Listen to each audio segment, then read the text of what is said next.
Hari ini teman-teman semua kita akan membahas singkat mengenai resep hati yang bahagia. Kalau seseorang bertanya pada teman-teman semua, apa sih definisi bahagia itu? Teman-teman akan bahagia kalau apa? Ada yang mengatakan saya bahagia kalau saya punya uang banyak, saya bahagia kalau saya bisa keliling luar negeri, saya bahagia kalau saya punya keluarga yang harmonis, atau saya bahagia kalau bisa memberi. Ya, jadi banyak sekali yang bisa membuat kita bahagia. Tapi rata-rata biasanya orang menjawab yang disebut sebagai bahagia itu biasanya hal-hal yang bersifat material.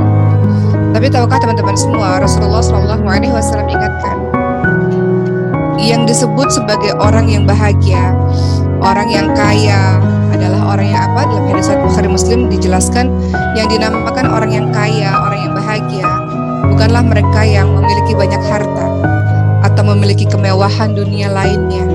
Namun yang dinamakan orang-orang yang kaya dan bahagia adalah mereka yang punya hati yang selalu merasa cukup.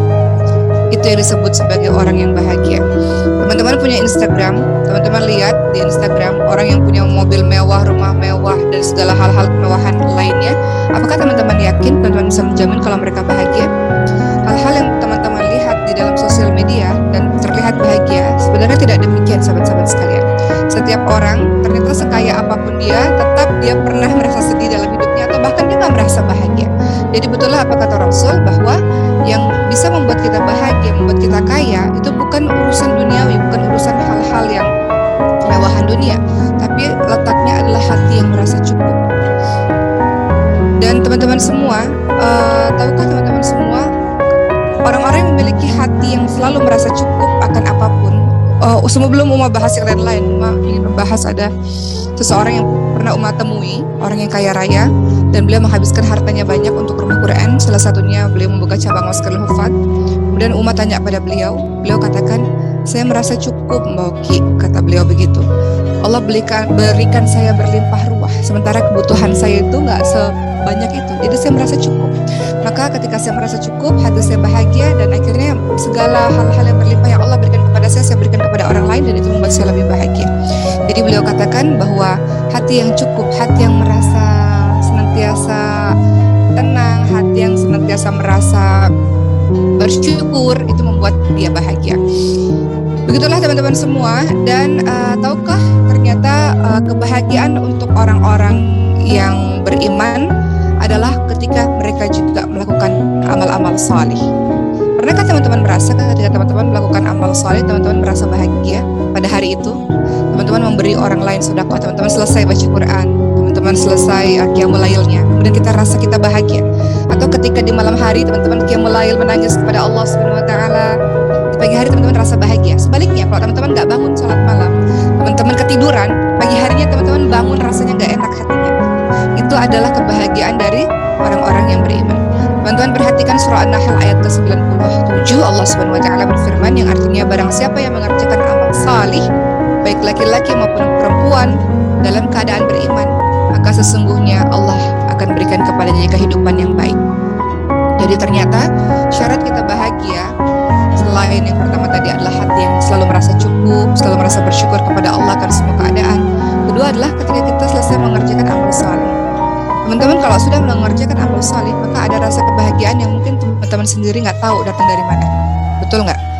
Teman-teman melakukan perbuatan yang buruk, perbuatan dosa, teman-teman pun akan merasa gelisah. Itu kalau hati orang beriman, dia masih hidup hatinya.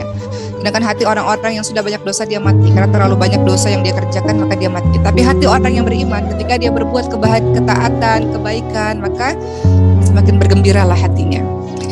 Kemudian teman-teman sekalian, teman-teman perhatikan lagi ayat berikutnya dilanjutkan, dan sesungguhnya kami akan beri balasan kepada mereka dengan pahala yang lebih baik dari apa yang telah mereka kerjakan. Jadi orang-orang yang beramal salih, tidak hanya di dunia Allah kasih hatinya bahagia, tapi juga di akhirat Allah berikan pahala yang luar biasa besar. Uma ingin bercerita tentang satu sosok ulama besar sebelum kita akan bahas beberapa poin yang membuat kita bahagia. Teman-teman pernah mendengar nama Syekh Ibnu Taimiyah, ya. Beliau memiliki murid namanya Ibnul Qayyim rahimahullah, dan Ibnul Qayyim rahimahullah ini pernah bercerita mengenai keadaan sang guru. Beliau mengatakan Ibnu Taimiyah pernah dalam keadaan yang sangat susah. Syekh Ibnu Taimiyah pernah mengalami keadaan yang sangat susah di dalam penjara.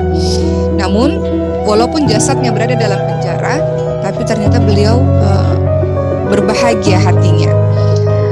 Ibnu Qayyim rahimahullah mengatakan, Allah Subhanahu wa taala tahu bahwa aku, kata beliau ya, kata Ibnu Qayyim rahimahullah, Allah Subhanahu wa taala pasti tahu bahwa aku tidak pernah melihat seorang pun yang lebih bahagia hidupnya daripada Syekh Ibnu Taimiyah, katanya.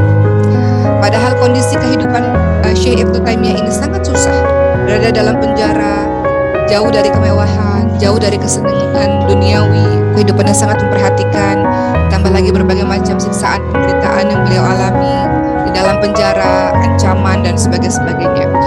Terlihat di mata dunia beliau hidup yang sangat susah. Namun aku dapati, kata Ibnu Qayyim, aku dapati bahwa beliau, guruku itu, Syekh Taimiyah itu, beliau adalah orang yang paling bahagia hidupnya. Beliau paling lapang dadanya, paling tegar hatinya, paling tenang jiwanya. Terpancar di wajah beliau adalah sinar kenikmatan. Beliau hidup dengan rasa syukur yang luar biasa, sabar yang luar biasa. Jika beliau ditimpa perasaan gundah gulana dan kami para murid-muridnya berprasangka buruk terhadap kesempitan hidup beliau, maka yang kami saksikan justru wajah beliau adalah wajah yang sangat sabar, wajah yang sangat tegar, wajah yang sangat percaya. Sebaliknya, kami yang di luar ini, ketika kami mendapati masalah kehidupan, maka kami justru datang kepadanya. Kami justru menginginkan nasihatnya. Maka dengan memandang wajah beliau saja, mendengarkan wajah beliau saja, serta merta hilang semua kegundahan kami, berganti dengan perasaan lapang, tegar, yakin, dan tenang. Begitulah sahabat-sahabat sekalian, terkadang kita melihat orang-orang yang di dalam kacamata dunia dia sengsara, tapi sesungguhnya dia tidak sengsara. Hatinya tegar, hatinya tenang, hatinya sabar, dia dekat kepada Allah Subhanahu wa taala, dia mendapatkan kebahagiaan. Justru kita terkadang kita melakukan apapun urusan duniawi kita nggak merasa bahagia. Di mana itu? Kenapa itu bisa terjadi? Karena mungkin hati yang tidak merasa cukup, hati yang tidak lapang, dan kemudian kurang dalam beramal saleh. Sahabat-sahabat sekalian, itu salah satu kisah ya, dari salah seorang ulama yang menggambarkan bahwa dari kacamata dunia beliau tidak bahagia, tapi dalam hatinya beliau merasa bahagia karena merasa kedekatan kepada Allah Subhanahu wa taala. Maka ada beberapa hal yang bisa membuat kita juga bahagia dalam kehidupan kita yang sekarang. Teman-teman merasa sedih, kenapa? Padahal kita tahu setiap orang diuji oleh Allah dalam berbagai macam hal, tiada henti. Makanya dalam surah Al-Baqarah 155 yang sering Uma ulang ya, kalau tidak salah teman-teman lihat 153 sampai 155, teman-teman lihat lagi. A'udzubillahi minasyaitonir rajim. Wa lanabluwannakum bisyai'in minal khaufi wal ju'i wan naqsi minal amwali wal anfusi wath thamarat wa basyyiris sabirin. Allah akan menguji kita teman-teman sekalian, tiada henti. Allah menguji kita dengan wa lanabluwannakum bisyai'in minal khauf, dengan ketakutan. Teman-teman dalam kehidupan kan enggak selamanya teman-teman bahagia. Kemarin Ria Ricis adik Uma baru khitbah ya. Bahagia luar biasa, tapi Uma selalu mengingatkan, hari ini bahagia, besok ada menangisnya, hari ini senang, besok ada sedihnya. Begitulah siklus kehidupan. Jadi teman-teman kita semua harus siap. Bahagia kita siap, dan jangan terlalu euforia. Sedih juga kita harus siap, dan jangan terlalu terpuruk, karena begitulah Allah menggilirkan kehidupan. Harus siap dalam segala keadaan, berusaha stabil dalam setiap keadaan, dan tenang saja, kita akan baik-baik saja selama kita bersama dengan Allah. La tahzanillahu ma'ana. Jangan sedih, Allah selalu sama kita. Jadi kita bisa katakan, gak apa-apa, saya baik-baik aja, apapun yang terjadi Allah sama kita. Allah akan uji, kata Allah dalam surah Al-Baqarah 155. Teman-teman lihat lagi dalam Al-Quran, Allah uji kita dengan ketakutan, dengan kelaparan, dengan kekurangan harta, kekurangan jiwa, dan kekurangan buah-buahan. Wa basyyiris sabirin, beritakan kabar gembira untuk orang-orang yang sabar. Jadi teman-teman semua, setiap apapun yang terjadi dalam kehidupan, maka kita harus paham memang begitulah kehidupan. Memang itulah yang seharusnya terjadi dalam kehidupan kita. Tidak selamanya kita bahagia. Kita siap untuk bahagia, maka kita siap juga untuk sedih. Dan jangan terlalu lama sedih-sedih, karena besok kita akan bahagia lagi. Apa resep bahagia teman-teman sekalian? Pertama adalah teman-teman beriman dan beramal saleh, yang tadi Uma bilang ya. Resep untuk bahagia adalah pertama kita beriman dan kita beramal saleh. Dalilnya adalah dalam surah An-Nahl ayat 97 yang Uma sebutkan tadi. Dengan teman-teman mengerjakan sesuatu dengan penuh keimanan, dengan penuh amal saleh, maka Allah memberikan kebahagiaan hati untuk teman-teman semua. Teman-teman yang sedang menghafalkan Al-Quran, sesusah apapun kehidupan teman-teman, ada rasa bahagia di situ. Allah berikan ketenangan di situ. Teman-teman yang terbiasa qiyamul lail, terbiasa bangun malam, apapun kondisi teman-teman di siang hari, sesusah apapun, sesedih apapun, teman-teman pasti akan rasa bahagia dan rasa kuat. Siapa yang kasih kekuatan? Allah Subhanahu wa Ta'ala. Iman dan amal saleh yang membuat kita bahagia dan menolong kita dalam keadaan sulit. Bukankah kita tahu kalau kita dalam keadaan sulit, ada wasilah amal saleh yang kita bisa ucapkan kepada Allah. Kemarin mau baru berangkat ke Masjidil Hufat Medan ya, di sini ada anak-anak Medan, dan mau berangkat bersama Umi Dela, salah satu pengasuh Masjidil Hufat, dan kami saling bercengkrama di pesawat karena pesawatnya bergoncang. Kata Umi Dela, Uma sering mengalami dalam safari ini pesawat yang bergoncang. Kemudian Uma katakan, iya. Ngeri nggak? Ngeri. Ingat mati tuh, pasti udah kebayang nih matinya gimana. Terus kalau udah dalam keadaan begitu, apa yang Uma ingat? Atau Uma juga tanya apa yang Umi Dela ingat? Kemudian kami saling bercerita dalam kondisi safar, dalam kondisi yang sangat merasa bahwa ini akhir hidup. Yang kita ingat adalah amal solih kita kemarin, waktu kemarin ngapain aja ya. Dan kemudian kami sama-sama saling mengatakan, iya, kalau udah dalam keadaan kayaknya ini hari terakhir dalam hidup, kita langsung membayangkan Masjidil Hufat atau amal solih lainnya lah. Ya, ternyata amal solih itu membuat kita tenang, teman-teman sekalian. Karena ketika kita salah satunya dalam keadaan sulit, dalam hadis riwayat muttafaqun alaih ya, kalau kita dalam keadaan sulit sekali nggak ada yang bisa bantu, maka wasilah agar kita dibuat bahagia oleh Allah, diselamatkan oleh Allah adalah dengan perantara amal solih kita. Jadi kita bisa ucapkan pada Allah amal solih kita yang ikhlas, yang lillah karena Allah, dan dengan amal solih itu Allah bisa dengarkan doa kita, Allah bisa menyelamatkan kita, Allah bisa membahagiakan kita, Allah bisa membuat kita terhindar dari kesedihan. Amal solih.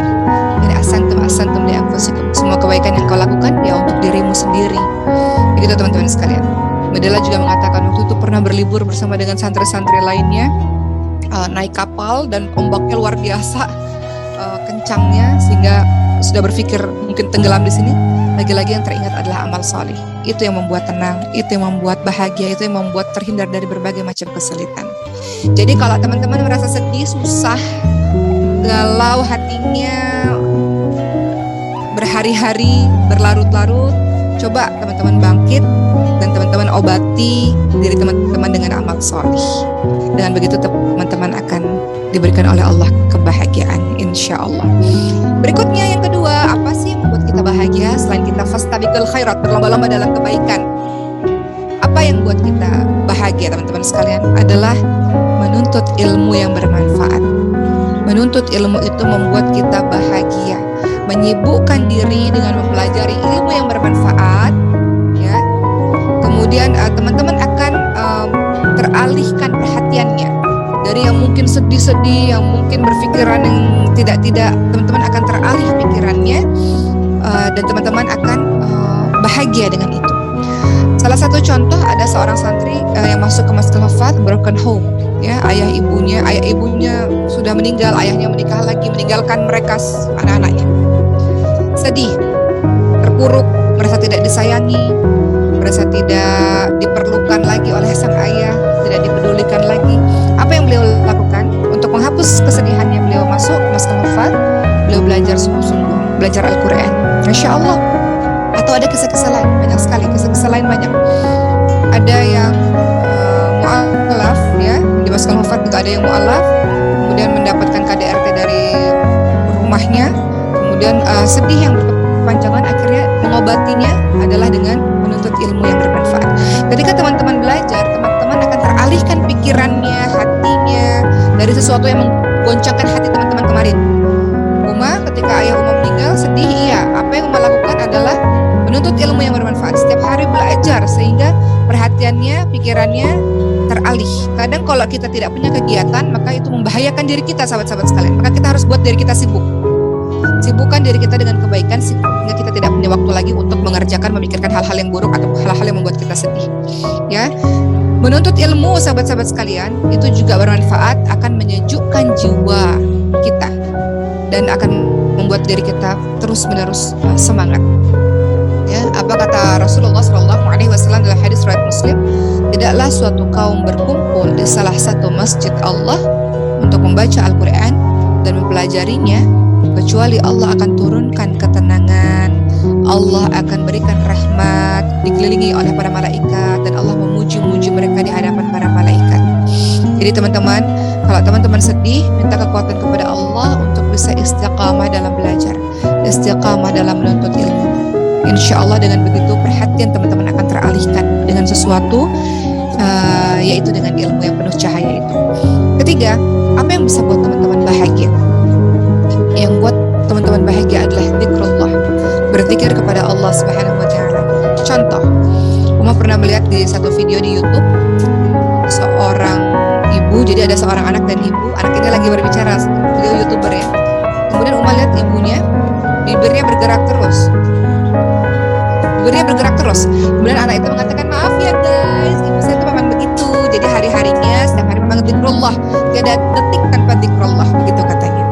Ya, jadi zikir itu ternyata membuat hati menjadi bahagia, hati menjadi lapang, hati menjadi tenang. Maka apapun yang terjadi dalam kondisi apapun, zikrullah. Diamnya orang yang beriman itu bukan bengong, apalagi mikir yang tidak-tidak, tapi dia zikrullah. Man kana yu'minu billahi wal yawmil akhir falyaqul khairan aw liyasmut. Barang siapa yang beriman kepada Allah dan hari akhir, hendaklah dia berkata-kata yang baik atau dia diam.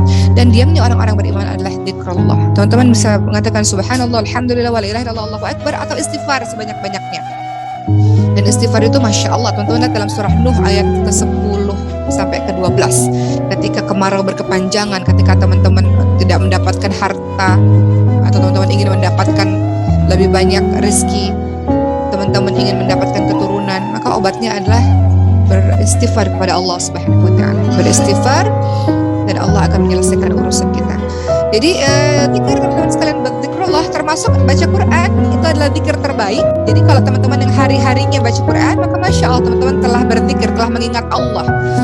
Dengan begitu insya Allah manusiawi sedih-sedih ya, tapi Allah akan liputi kesedihan itu dengan ketenangan. Jadi kalau sedih, jangan nangis berkepanjangan di dalam kamar mandi, teman-teman sekalian, banyak setannya. Apa yang dilakukan kalau teman-teman sedih? Berwudu, kemudian teman-teman ambil sejadah, teman-teman salat. Wasta'inu bis-sabri was-shalah. Kalau terjadi apa-apa pada kita, maka kita minta pertolongan kepada Allah dengan sabar, dengan salat, ya, dengan berzikrullah, dengan mengingat Allah.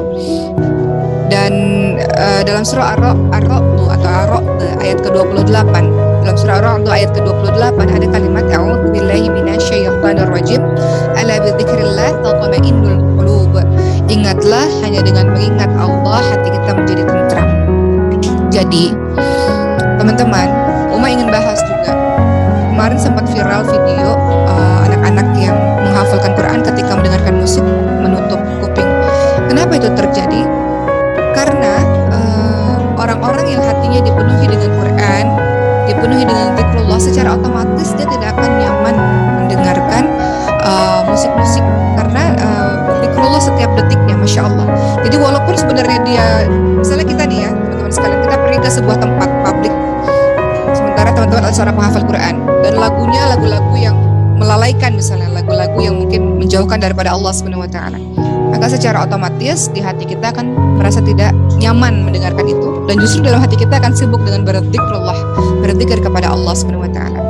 Dan sahabat-sahabat sekalian, ketahuilah dengan memperbanyak zikir, maka itu mempermudah teman-teman nanti ketika teman-teman Allah takdirkan sakratul maut. Salah satu ciri husnul khatimah apa? Yang akhir hidupnya la ilaha illallah.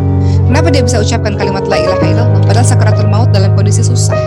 Sakratul maut itu sakit sekali, sahabat-sahabat sekalian, sakit sekali. Dan tidak semua orang bisa mengucapkan kalimat la ilaha illallah. Tapi kenapa ada orang bisa ucapkan kalimat la ilaha illallah? Karena hari-harinya zikrullah. Jadi Allah mudahkan dia mengucapkan kalimat la ilaha illallah. Perbanyak zikir sehingga tidak ada waktu lagi untuk membicarakan orang lain atau gosip dan sebagainya. Perbanyak zikir sehingga yang keluar dari mulut kita, kalaupun bicara hal-hal yang penting-penting dan baik-baik saja, sisanya adalah zikrullah, zikir kepada Allah. Dan termasuk Al-Quran adalah zikir terbaik yang sudah teman-teman lakukan.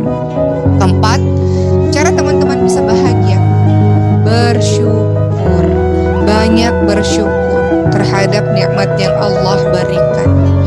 Cara bersyukur gimana? Banyak lihat ke bawah, ternyata banyak sekali orang-orang yang lebih susah hidupnya daripada kita. Uma sudah contohkan ini berkali-kali ya, tentang Sulaiman, anak keempat Uma, yang Allah takdirkan terkena mengalami kelainan genetik sindrom Prader-Willi.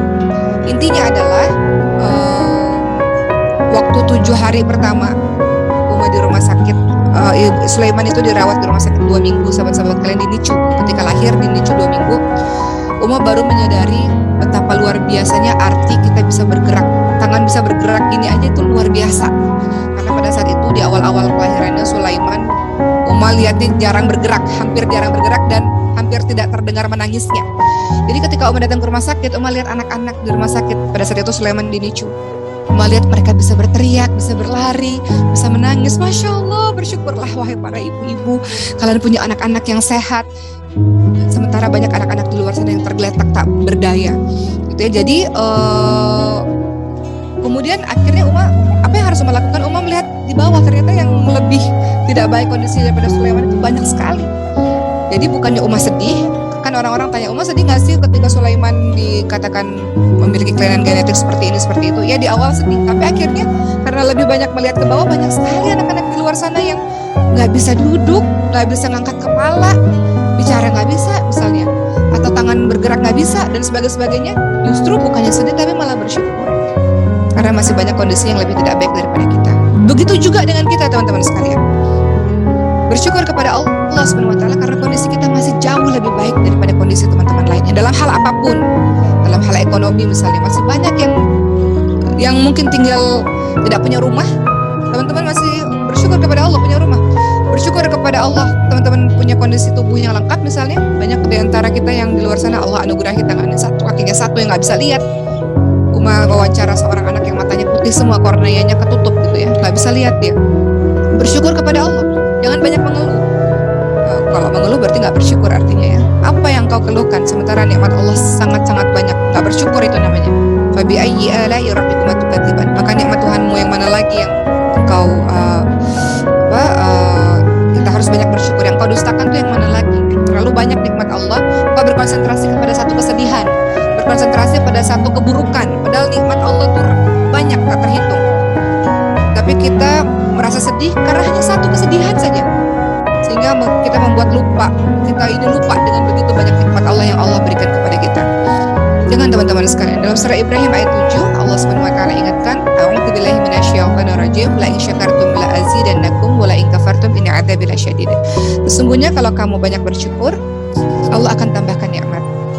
Kalau kamu nggak bersyukur, kamu mengingkari nikmatku, maka sesungguhnya azab Allah adalah sangat pedih.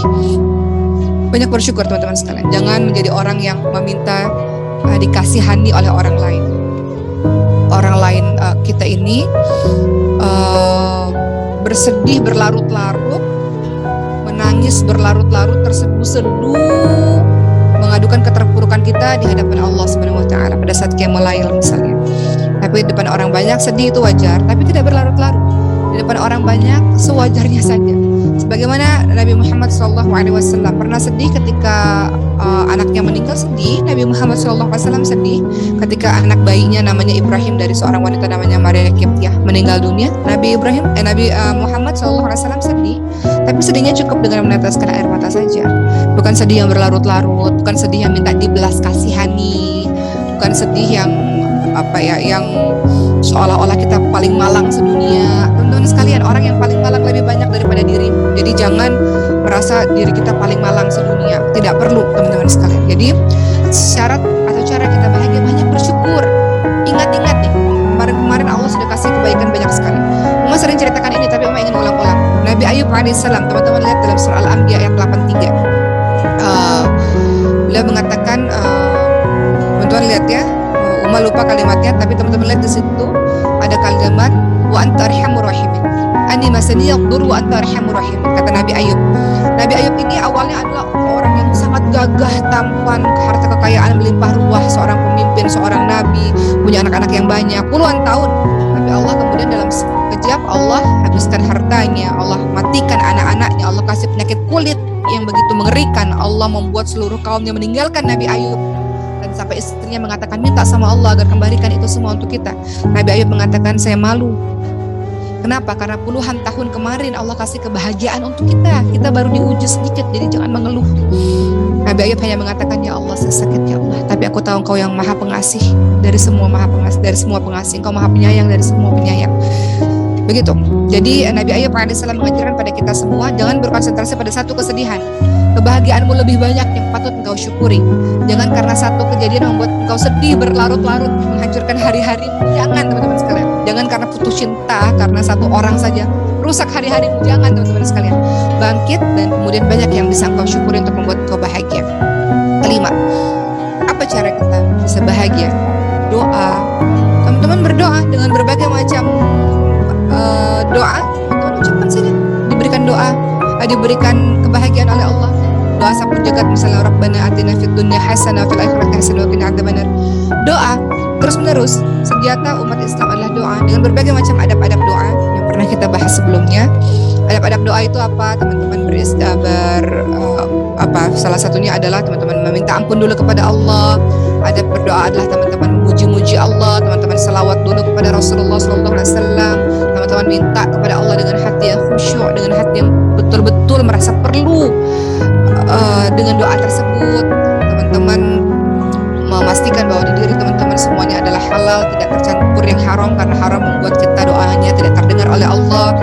Teman-teman perhatikan waktu-waktu mustajab berdoa, misalnya ketika hujan, setelah mengerjakan amal saleh, setelah azan sebelum iqamat dan sebagainya. Jadi teman-teman berdoa agar Allah Subhanahu wa taala memberikan teman-teman semua kebahagiaan dunia akhirat, kebahagiaan apapun ya. Termasuk doa bahagia kalau teman-teman mau keluarganya sakinah mawaddah warahmah, teman-teman doa itu dalam surah Al-Furqan 74. Rabbana hab lana min azwajina wa dzurriyyatina qurrata a'yun waj'alna lil muttaqina imama. Kita doa supaya saudara-saudara kita, keluarga kita, keturunan kita itu menjadi orang yang membahagiakan hati kita, menyejukkan hati kita. Karena terkadang justru di rumah itu yang membuat kita nggak bahagia. Ada orang yang di rumahnya itu bertengkar terus dengan kakak adik. Ada orang di rumahnya itu melihat papa mamahnya, ayah ibunya bertengkar terus, sedih dia di rumah. Maka doa, banyak doa kepada Allah Subhanahu wa taala agar orang-orang yang kita sayangi, orang-orang terdekat keturunan kita menjadi orang yang membahagiakan diri kita, menyejuk hati kita. Begitu teman-teman sekalian. Jadi jangan remehkan doa, karena Allah mendengarkan semua doa ya. Ud'uni astajib lakum, berdoalah kepadaku maka akan aku perkenankan kepadamu. Ud'uni astajib lakum. Kemudian yang berikutnya yang teman-teman bisa lakukan adalah tawakkal 'ala Allah. Itu yang membuat teman-teman bahagia dan tenang dalam kehidupan. Hati kita bersandar kepada Allah, kita bertawakal kepada Allah, kita tidak menyerah kepada prasangka-prasangka yang buruk. Ya maksudnya kita jangan mengikuti prasangka-prasangka buruk. Apapun yang Allah takdirkan kepada kita, insya Allah selama kita bersama dengan Allah, semuanya terselesaikan insya Allah teman-teman sekalian. Dalam surah Al-Baqarah 216, saya sangat suka ayat ini. A'udzubillahi minasyaitonirrajim wa 'asa an takrahu syai'an wa huwa khairul lakum wa 'asa an tuhibbu syai'an wa huwa syarrul lakum wallahu ya'lamu wa antum la ta'lamun. Boleh jadi apa yang kamu enggak suka, kan ada nih dalam setiap keadaan.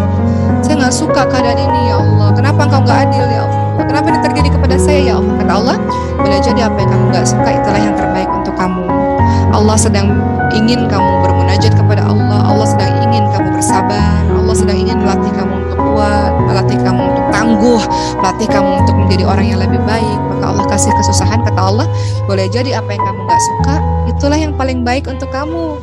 Sebaliknya, boleh jadi apa yang kamu suka, yang kamu idam-idamkan, itu sama sekali gak baik untuk kamu. Allah mengetahui, manusia tidak mengetahui sama sekali. Jadi bertawakal kepada Allah, bersandar, berserah penuh kepada Allah. Apapun yang terjadi, tugas kita adalah ikhtiar sampai titik darah penghabisan dan berdoa kepada Allah dan tawakal ala Allah. Contoh, kalau mencontohkan dalam kehidupan sehari-hari, dalam kasus Sulaiman ya, dalam kisah Sulaiman. Sulaiman yang tadi Uma bilang kelainan genetik Prader-Willi syndrome. Apa yang Uma lakukan bentuk tawakal kepada Allah adalah tugas Uma sebagai manusia biasa adalah berikhtiar semaksimal mungkin. Maka semaksimal mungkin Uma menjalankan berbagai macam pengobatan dan terapi-terapi untuk Sulaiman. Jadi Sulaiman sampai hari ini umurnya 10 bulan. Tiap hari dia disuntik, teman-teman sekalian. Setiap malam dia disuntik hormon pertumbuhan, karena kelainan genetik ini membuat dia kurang punya hormon pertumbuhan. Sementara manusia biasa ini kita punya hormon pertumbuhan nih, sampai kita puber tuh kita punya hormon pertumbuhan.